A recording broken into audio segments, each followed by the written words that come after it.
लेकिन आज हम बात स्वामी जी कर रहे हैं कि बच्चे जीनियस कैसे बनेंगे। बहुत से बच्चे स्वामी जी ऐसे होते हैं जो बहुत मेहनत करते हैं, मेहनत में कोई कसर नहीं छोड़ते, दिन रात पढ़ते रहते हैं, लेकिन समझ नहीं पाते हैं और कहाँ उनसे चूक हो रही होती है, ऐसी क्या कमी होती है जिसकी वजह से वो इतना पढ़ने लिखने के बाद, बहुत मेहनत के बाद भी उनके दिमाग में बातें बैठ नहीं हो रही होती हैं। इसकी वजह क्या होती है और किस योग के जरिए इस चीज को ठीक किया जा सकता है?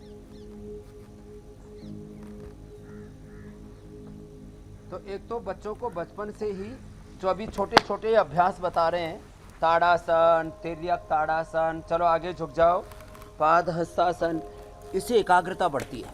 आगे झुक करके माथा घुटनों से लगाओ। अब ये छोटे छोटे बच्चे हमने आज ले रखे हैं और इन बच्चों ने बड़े बड़े कारनामे कर रखे हैं।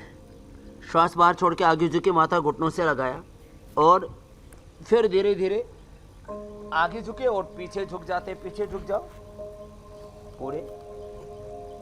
यस। तो ऐसे अभ्यास करने से, चलो जाओ अब अपने अपने स्थान पर जाओ।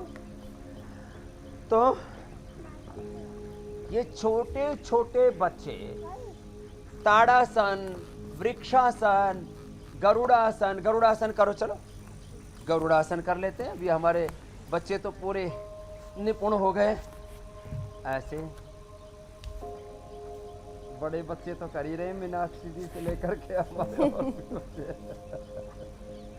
तो संस्कृत पढ़ने से दर्शन, उपनिषद और खास करके अष्टाध्यायी जो ये बच्चे वृद्धि राधे चाहते गुण सुना रहे थे, क्या जबरदस्त दिमाग का विकास होता है। मैथमेटिक्स से दिमाग का विकास होता है। और एक खास बात आपको बताना चाहते हैं, जो ओंकार का चैंटिंग करते हैं, गायत्री का जप करते हैं या शांत होकर के श्वासों को ही देखते हैं, उससे भी बच्चों की अंदरूनी जो प्रतिभा होती है, मेधा होती है, वो जागृत हो जाती है। इसलिए बच्चे जितना आसन कर पाए उतना तो आसन करें। सूर्य नमस्कार सब करें एक साथ। 1 2 3, आगे झुको, 4। स्वामी जी आप एक सवाल में आप बहुत सारी बातें बता रहे हैं बच्चों को जी। योगाभ्यास करते करते आप, चूंकि हम एक एक करके इसलिए शामिल करते हैं स्वामी जी ताकि लोगों को समझने में आसानी हो। अभी इससे पहले के सवाल में आपने बहुत सारी बातें बताई हैं, लेकिन उसी से जुड़ी कुछ चीजें और हैं स्वामी जी। बहुत से बच्चे ऐसे होते हैं जिनका ब्रेन जो है वो बहुत शार्प होता है, बहुत तेज दिमाग होता है उनके पास, लेकिन वो कॉन्सेंट्रेट नहीं कर पाते, वो फोकस्ड नहीं रह पाते, ट्रिकल माइंड होते हैं। हाँ, बहुत ज्यादा डिस्ट्रैक्शन उनके दिमाग में चलता रहता है। तो ऐसे बच्चों के लिए क्या उपाय?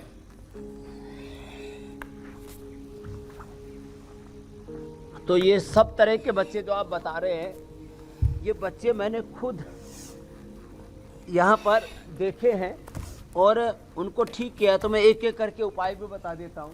एक तो ये आपको सूर्य नमस्कार बताया, बाकी हमने शीर्षासन, सर्वांगासन, हलासन, चक्रासन आदि पहले बता दिए थे। अब वज्रासन में बैठ जाएंगे। ऐसे बच्चों को एक तो कम से कम 1-1 मिनट से शुरू करवा करके डीप ब्रीदिंग। अब बच्चे क्या होता है, पद्मासन में बैठ जाओ वज्रासन के बाद। ऐसे बच्चों को तेजी से प्राणायाम करवाएं। धीरे धीरे बच्चों को कोई भी काम करना पसंद नहीं होता है, तो 1 मिनट जब तेजी से बच्चों से ऐसे करवाते हैं,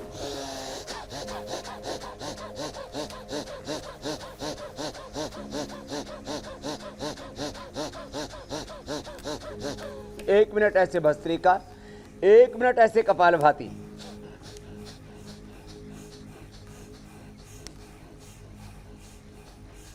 और 1 मिनट ये अनुलोम विलोम, ऐसे अनुलोम विलोम।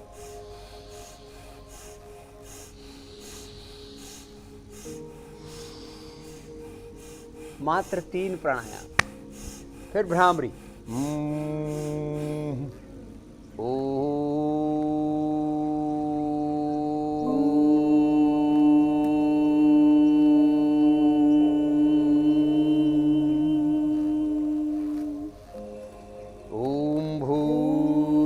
स्वः तत्सवितुर्वरेण्यं भर्गो देवस्य धीमहि धियो यो नः प्रचोदयात्।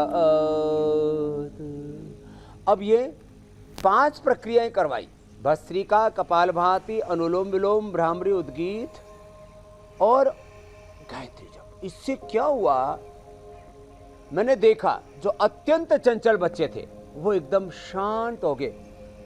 और शांत होने के साथ साथ हमने रिसर्च किया, पतंजलि योगपीठ और रुड़की के हमने वहाँ की सेना के बच्चों को भी लिया, सेना के जो अलग अलग जवान थे और अधिकारी थे उनके बच्चों को भी, IIT के बच्चों को भी, अलग अलग जगह के बच्चों को लेकर के, बच्चों का दिमाग शार्प रहता है, उनमें पूरा उत्साह रहता है, एक्टिव पूरे रहते हैं, लेकिन जो अग्रेशन है वो कम हो जाता है। ये हमने पूरा रिसर्च भी किया हुआ है हुसैन भाई, इसलिए मैं सबसे कह रहा था ये भस्त्रिका, कपालभाति, अनुलोम विलोम, भ्रामरी, उद्गीत और बस थोड़े से